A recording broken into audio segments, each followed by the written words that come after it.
햇볕이 무척 뜨겁던 어느 날, 세 명의 나그네가 먼지 나는 광야길을 가고 있었습니다. 그늘에 앉아 더위를 피하고 있던 한 노인이 달려가 정중하게 인사하며 청합니다. 날은 덥고 볕은 뜨겁습니다. 이 길로 한참 가셔도 쉴 곳이 없습니다.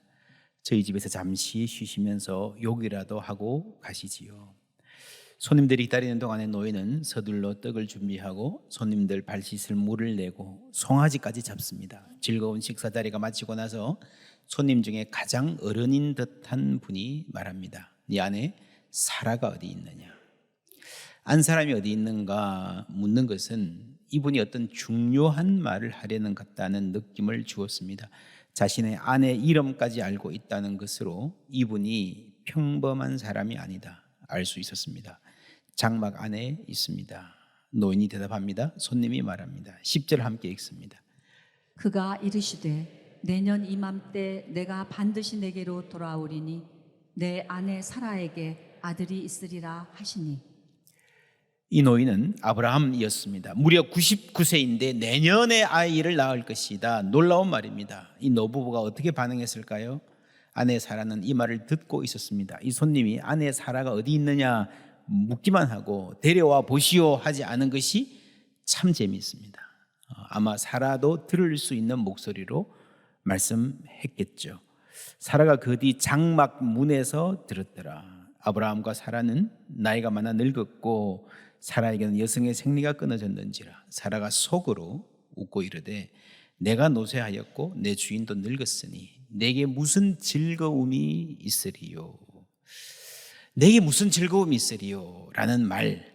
내가 어떻게 임신하겠는가 아니고 이제 나에게는 어떤 종류의 즐거움도 있을 수 없다라고 하는 말. 아들 낳는 이 일이 그에게 얼마나 간절했는지, 그리고 그 희망을 품고 살면서 기대하고 실망하고 또 기대했다가 낙심하고 이런 일이 반복되면서 얼마나 피폐한 상태가 되어 있는지 보여줍니다.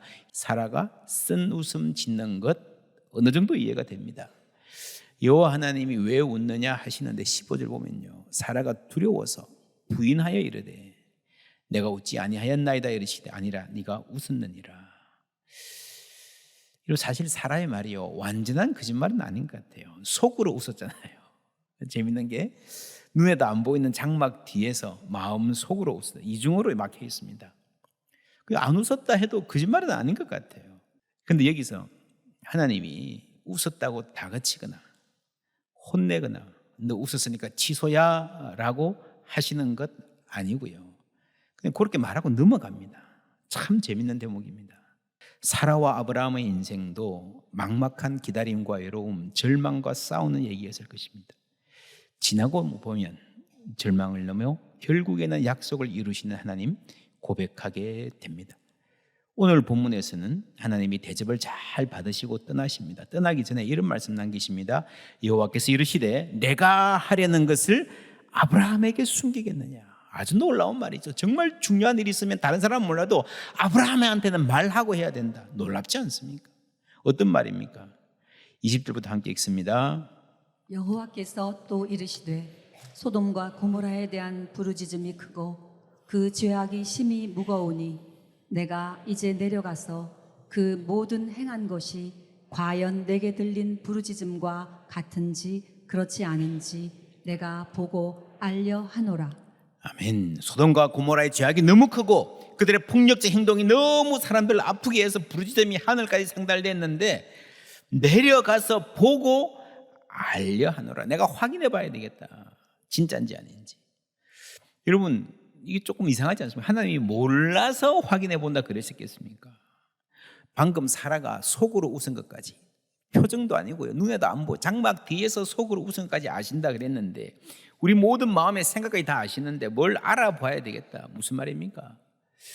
여러분, 하나님이 이 세상의 고통을 직접 체험하시겠다는 말이죠. 그 폭력이 있기 때문에 직접 그 폭력의 대상이 되는 위험을 감수하시는 공감의 하나님입니다. 또 하나, 알려 하노라라는 말을 들었을 때에 아브라함의 입장에서는 이 심판이 아직 완전히 결정된 것은 아니구나. 아직은 여지가 남아있을 수도 있겠다, 최종 결정은 남아있구나 하고 생각할 수 있잖아요. 22절에 그 사람들이 천사 2명입니다. 거기서 떠나 소돔으로 향하여 가고 아브라함은 여호와 앞에 그대로 섰더라. 이 아브라함이, 천사들은 가고요, 아브라함이 하나님과 1대1로 독대하는 시간입니다. 신 앞에 단독자로 서는 인간, 어떤 느낌입니까? 여러분, 떠나간 사람이 천사잖아요. 천사하고 이야기하는 것보다 내 말이 더 중요하다는 이야기를 아브라함에게 보여주시는 거예요. 요한일서 1장에 보면은 우리가 보고 들은 바를 너희에게도 전함은 너희로 우리와 사귐이 있게 하려 함이니 우리의 사귐은 아버지와 그의 아들 예수 그리스도와 더불어 누림이라. 그렇죠. 아버지와 아들 예수 그리스도 삼위일체 하나님의 사귐에 우리를 초청하시는데, 이 사귐 코이노니아가 단순히 친하게 지낸다 하는 것만이 아니라 이 원어의 뜻이 교제, 참여, 파트너십, 어떤 뭘 경영하거나 나라를 이끌어갈 때 함께 파트너십을 가진다라는 겁니다. 하나님이 어떤 결정을 아브라함에게 알려주실 뿐 아니라 이 결정의 과정에서 아브라함의 말을 굉장히 중요하게 귀담아 들으실 것이다는 겁니다. 그래서 우리는 기도할 수 있습니다. 세상 사람 모두가 끝났다, 이제 끝났어 라고 말할 때도요, 마지막까지도 희망을 놓지 않고 기도하는 사람이 있을 수 있습니다. 그 한 사람의 기도로 말미암아 마음을 돌이키시기도 하는 하나님을 성경은 말합니다. 요엘서 2장 13절 함께 읽습니다. 너희는 옷을 찢지 말고 마음을 찢고 너희 하나님 여호와께로 돌아올지어다. 그는 은혜로우시며 자비로우시며 노하기를 더디하시며 인애가 크시사 뜻을 돌이켜 재앙을 내리지 아니하시나니. 아멘. 은혜로우시며 자비로우시며 노하기를 더디하며 인애가 크신 하나님은 뜻을 돌이키신 하나님이에요. 어떤 뜻입니까? 심판하시려는 뜻입니다. 하나님이 복주시려는 뜻, 지난주에 봤습니다. 아브라함을 선택해서 열방을 복주시려는 그 사명과 뜻은요, 변하지 않습니다. 태초 때부터 일관되게 이어가십니다. 그러나 사람들을 심판하고 혼내시려는 뜻은요, 하나님이 마지막 순간까지 바꾸실 의향이 있는 것 같아요. 매를 손에 들고 있으면서도 할 수만 있으면 내려놓고 싶어 하시는 인자하신 하나님. 그래서 여러분, 우리가 살다가 야, 내가 참 맞을 짓 했다, 나는 벌 받아도 당연하다 라고 할 때도 하나님의 긍휼을 구하며 기도할 수 있을 줄 믿습니다. 모든 상황이 절망으로 보여도요, 마지막까지 우리는 희망을 버리지 않고 기도할 수 있습니다. 우리는 성경에서 하나님의 일관성, 태초부터 지금까지 계속되는 일관성과 그리고 유연성을 함께 만납니다. 요나스에도 이런 말이 나와요. 하나님이 그들이 행한 것, 곧 그 악한 길에서 뭐라고요? 돌이켜 떠난 것을 보시고 하나님이 뜻을 뭐라고요? 돌이키사 그들에게 내리라고 말씀하신 재앙을 내리지 아니하시리라. 돌이키는 하나님. 여러분, 요엘서에도 너희들이 돌아오면 하나님이 돌이키시라는 말이 똑같이 나왔고요, 요나스에도 너희들이 돌이키는 걸 보고 하나님이 돌이키실 것이다. 여러분, 사람이 돌이킨다라는 말은 뭐로 번역하는가 하면요, 사람이 회개한다라는 말로 번역합니다. 돌이키는 거 회개하는 거예요. 여러분, 하나님이 돌이킨다, 회개한다, 아주 부적절한 단어죠. 그런데 이런 단어를 쓰면서까지 하나님의 성품을 말씀하시는 거예요. 하나님이 돌이키시는 이유는 피조 세계 전체를 사랑하시고 모든 생명을 아끼시기 때문입니다. 여러분, 피조 세계 전체를 사랑하면 여기에 소돔과 고모라도 포함될까요? 안 될까요? 되죠. 모든 생명을 아낀다 할 때에 소돔과 고모라 사람들도 포함되는 거예요. 여호와께서 이르시되 내가 수고도 아니하였고 재배도 아니하였고 하룻밤에 났다가 하룻밤에 말라버린 이 박능쿨을 뭐라고요? 아꼈거든. 하물며 이 큰 성읍 니느웨에는 좌우를 분빈하지 못하는 자가 12만 명이요 가축도 많이 있나니 내가 어찌 뭐라고요? 아끼지 아니하시겠나. 니느웨 사람도 아끼신다는 거예요. 소돔과 고모라 사람도 끝까지 아끼시기를 원하는 하나님의 마음인 겁니다. 여러분, 요나도 박능쿨을 아꼈어요. 요나는 왜 아꼈습니까? 나한테 보탬이 되니까, 나한테 그늘을 주니까 그런 실용적인 목적에서 아낀 거예요. 하나님은요, 별 보탬이 안 돼도 그 생명 자체를 사랑하고 아끼시는 줄 믿습니다. 니느웨 정말 극악무도한 원수잖아요. 빨리 이런 놈 혼내야 하나님이지 했는데, 하나님이 쟤들 뭐 눈물 좀 흘리고 뭐 회개한다 그랬다고 용서해 주시고 마는 이런 하나님, 물렁물렁한 하나님, 요나는 싫었습니다. 4장 2절을 함께, 요나서 4장 2절을 함께 읽습니다. 여호와께 기도하여 이르되 여호와여 내가 고국에 있을 때에 이러하겠다고 말씀하지 아니하였나이까. 그러므로 내가 빨리 다시스로 도망하였사오니 주께서는 은혜로우시고 자비로우시며 노하기를 더디하시며 인애가 크시사 뜻을 돌이켜 재앙을 내리지 아니하시는 하나님이신 줄을 내가 알았음이니이다. 무슨 말입니까? 내 이럴 줄 알았다. 에이씨, 하나님을 향해서 요나는 알았습니다. 잘 알았습니다. 근데 그게 불만이었어요. 오늘 아브라함은 정반대의 지점에 서 있습니다. 소돔과 고모라가 망해도요, 안타까운 거예요. 요나와 아브라함, 이 반대 지점, 누가 잘못입니까? 이 요나의 극단성을 가장 닮은 사람이 신약 성경에 나오는데, 청년 사울, 저런 놈들은 죽어야 돼. 멸망마다에 마땅해 죽이러 다니는 청년 사울이죠. 그런데 이 사울이, 여러분, 그리스도를 만나면서 바뀌죠. 아브라함 같이 바뀌는 겁니다. 아브라함이 믿음의 조상이라는 말이 어떤 말인지를 이제 깨닫게 되는 겁니다. 여러분 보세요. 요나의 니느웨, 아브라함의 소돔과 고모라, 똑같습니다. 똑같습니다. 그래서 사도 바울의 신학은요, 아브라함이 믿음의 조상이라고 하는 이 사실에 대한 급진적 재해석, radical reinterpretation, 그죠? 사실은 새로운 뜻의 발견이 아니라 본래 구약 성경에서 하나님이 원하셨던 그 뜻을 발견한 거죠. 이스라엘이 저 멀리 갔다가 다시 원뜻으로 돌아온 겁니다. 아브라함은 처음부터요, 나쁜 놈들 혼내 주셔야 됩니다, 그런 인물이 아니라 천하의 악인을 위해서도 불쌍히 여기며 기도했던 사람들입니다. 그래서 아브라함이 믿음의 조상이다라는 말을 제대로 안다면은 모든 이방인들을 사랑하시고 품어주시는 하나님을 믿을 수밖에 없습니다. 그것이 바울의 복음입니다. 그게 신학의 복음입니다. 아브라함은 믿음의 조상이요, 두 번째 뭡니까? 하나님의 친구요, 세 번째 뭡니까? 환대의 사람이라고 했습니다. 예수님이 우리를 친구시라고 요한복음 15장에 말했는데 두 가지 의미가 있습니다. 하나는 사람이 친구를 위하여 자기 목숨을 버리면 이보다 더 큰 사랑이 없다. 친구를 위해 목숨을 버리시는 예수님. 두 번째는 함께 읽습니다.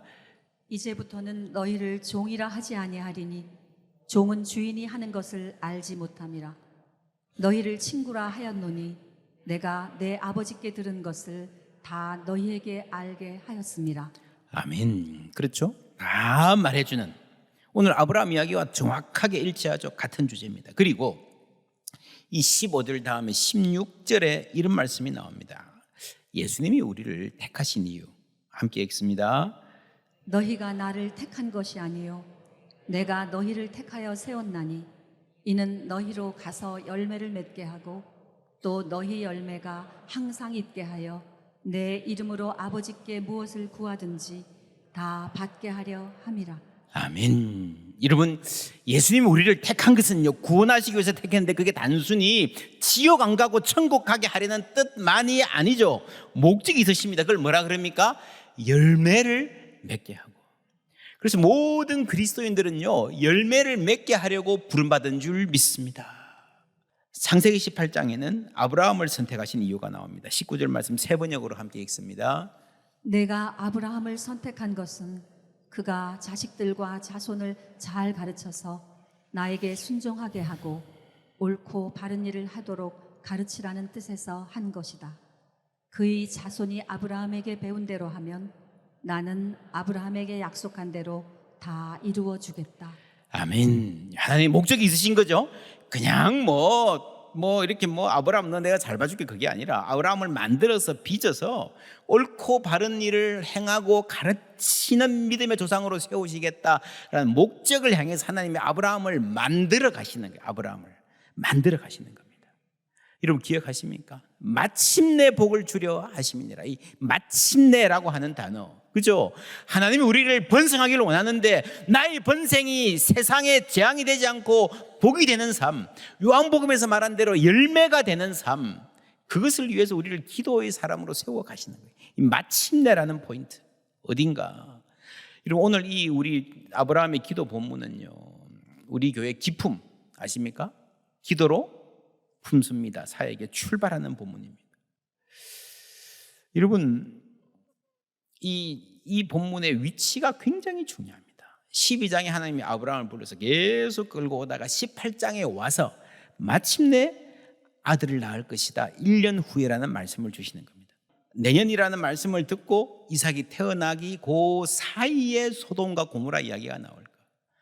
여러분 이것이 아브라함 인생의 중요한 때인 겁니다. 하나님이 아브라함을 믿음의 조상으로 빚어가시는 그 과정에서 소돔과 고모라라고 하는 그 극악한 사람들까지도 품고, 여러분 기도의 크기가요 신앙의 크기예요. 그만큼 아브라함이 커진 겁니다. 간절히 기도하는 사람으로 하나님이 세우시면서 마침내 복을 주려 하심이라. 하나님의 마침내라고 하는 방점이 바로 기도하는 소돔과 고모라를 위해서 중보하는 여기에 찍힌 겁니다. 할렐루야. 내가 그리스도의 심장으로 너희 무리를 얼마나 사랑하는지 그리스도의 심장을 가진 사람으로 이제 아브라함을 바꾸어 가시는 겁니다. 그래서 하나님의 마음을 아는 거예요. 여러분 중보자는 중간에서 이분을 연결하는 분이잖아요. 내가 없으면 이 사람은 대화가 안 되지만 내가 중간에서 연결을 하려면 둘 다 친해야 돼요. 그죠? 우리가 중보 기도는요 하나님과 친해야 돼요. 하나님의 친구. 그래서 하나님이 아브라함을 너 좋아 이것뿐만 아니라 너 내 친구니까 내 마음을 좀 알고 내 마음을 좀 전해줘. 그 부탁을 하시는 거예요. 여러분 이 아브라함의 가정과 하나님 이 웃음이 하나로 합쳐질 수 있을까요? 그 질문을 가지고 우리가 계속해서 성경을 읽어볼 수 있습니다. 또한 중보자는 신뢰할 수 있어야 됩니다. 너 말을 들어서라도 내가 그렇게 하마. 그렇잖아요. 그래서 여러분 두 도시가 이 멸망하는 이 엄중한 심판 앞에서 내가 중보자로 나선다는 것은 내가 그럴 자격이 있는가 돌아보게 됩니다. 27절 8절 함께 읽습니다. 아브라함이 대답하여 이르되 나는 티끌이나 재와 같사오나 감히 죽게 하려나이다. 50의인 중에 5명이 부족하다면 나는 티끌이나 재와 같사오나 무슨 말입니까? 나는 자격이 없다는 거예요. 나는 공로 없사오나 말씀을 드리는 게 누군가가 해야 되니까. 여러분 소돔과 고모라에 10명이 없었잖아요. 몇 명 있었을 것 같아요? 예레미야 5장 1절 함께 읽습니다. 너희는 예루살렘 거리로 빨리 다니며 그 넓은 거리에서 찾아보고 알라. 너희가 만일 정의를 행하며 진리를 구하는 자를 한 사람이라도 찾으면 내가 이 성읍을 용서하리라. 한 사람이라도 찾으면 구약 성경의 주제가 놀랍게 여러분 하나로 일관되죠. 한 사람이라도 찾으면 우리가 오랫동안 그랬습니다. 이 한 사람이라도. 그래서 옛날부터 우리라도 바로 하자. 내가 그 한 사람이 되자. 기특한 생각이지만 안 될 가능성이 많습니다. 의인은 없나니 한 사람도 없다 하셨습니다. 롯도 아니에요. 사실은 아브라함도 아니에요. 이 소돔이란 말이 나오는 걸 성경에서 찾아보면요 예수님의 말씀이 나옵니다. 함께 읽습니다. 가버나움아 내가 하늘에까지 높아지겠느냐 음부에까지 낮아지리라. 내게 행한 모든 권능을 소돔에서 행하였더라면 그 성이 오늘까지 있었으리라. 여러분 가버나움 이 이스라엘 사람들은요 역사에서 배워서 성경에서 봐서 소돔 그 나쁜 놈들이라는 걸 알고 있었습니다. 근데 예수님 무슨 말씀하세요? 너희들은 더 나빠. 너희들이 소돔을 비난할 자격이 없다라는 날선 말씀을 주십니다. 누가 소돔을 비난하는가? 사실 이 말씀은요, 예수님이 처음 하신 말씀이 아니에요. 구약에서부터 나오는 말씀입니다. 또한 이사야가 미리 말한 바, 만일 만군의 주께서 우리에게 씨를 남기듯이 아니하셨더라면, 우리가 이만큼 신앙생활 유지하고 있는 것도요, 하나님이 남겨두셨기 때문에 하나님 은혜로 된 거라는 거예요. 아니었으면, 이런 은혜 안 주셨으면 우리가 소돔같이 되고 고모라와 같았으리로다 함과 같으니라. 이스라엘, 이 구약의 신앙이 남긴 위대한 점이 있다면 죄를 짓지 않았다는 것이 아니라 자신이 죄인이라는 사실을 알았다는 것입니다. 내가 죄인이라는 것을, 자기가 없다는 걸 철저히 알 때에 우리는 하나님의 은혜를 구하게 될 줄 믿습니다. 하나님의 은혜를 아는 사람은요, 이웃을 향해서도 함부로 판단하지 않습니다. 마음이 열리게 되어 있습니다. 요나는 그랬습니다. 하나님, 왜 이렇게 물렁하십니까? 좀 제대로 좀 심판해 보세요. 야, 내가 칼같이 심판한다면 너부터 여기 있지 못해. 그렇지 않습니까? 그것이 은혜인 줄 믿습니다. 내가 죄인인데 누구를 정죄하나? 요한계시록에 보면 정말 놀라운 말씀이 나옵니다. 11장 8절 함께 읽습니다. 그들의 시체가 큰 성 길에 있으리니 그 성은 영적으로 하면 소돔이라고도 하고 애굽이라고도 하니 곧 그들의 주께서 십자가에 못 박히신 곳이라. 영적으로 하면 소돔, 애굽, 어디입니까? 그들의 주께서 십자가에 못 박히신 그 도시 어디입니까? 예루살렘이죠. 예루살렘이 영적으로 소돔이다 라고 말씀하고 계십니다. 아주 불편한 말씀이죠. 예루살렘은 거룩한 성 아닙니까? 맞습니다. 근데 여러분, 요한계시록에 나오는 그 거룩한 성은요, 땅 위의 예루살렘이 아니에요. 하늘로부터 내려오는 새 예루살렘이에요. 이 땅 위의 예루살렘은 성전이 있었고 하나님을 안다고 잘 섬긴다고 자부하는 사람이 득실득실했지만, 성경은 하나님은 영적으로 소돔이다 라고 말씀하시는 거예요. 그런데 누가 누구를 비판해요? 누가 누구를 정죄해요? 우리 인간은 그 누구도 자신할 수 없는 거예요. 의인 10명이 아니라 1명도 없었어요. 아브라함도 아닙니다. 에스겔에 보면 비록 노아, 다니엘, 욥, 고향에서 가장 훌륭한 사람 3사람을 묶어서 그 3사람이 거기에 있을지라도 그들은 자기의 공의로 자기의 생명만 겨우 건지면 다행이야. 20절에 보면 그들도 자녀도 못 건질 거야. 그만큼 인간의 죄악이 깊다는 것입니다. 그럼 어떻게 해요? 우리는 그 근처도 못 가는데, 그래서 예수님이 필요한 거예요. 그래서 어떤 인간이 아니라 하나님이 직접 우리 가운데 오셔서 우리 위에 죽임당하시고 십자가 지신 거예요. 그 구원의 이름 우리에게 주신 줄 믿습니다. 우리는 죄인이지만 그 예수 권세의 예수 십자가 공로로 하나님 자녀 될 수 있습니다.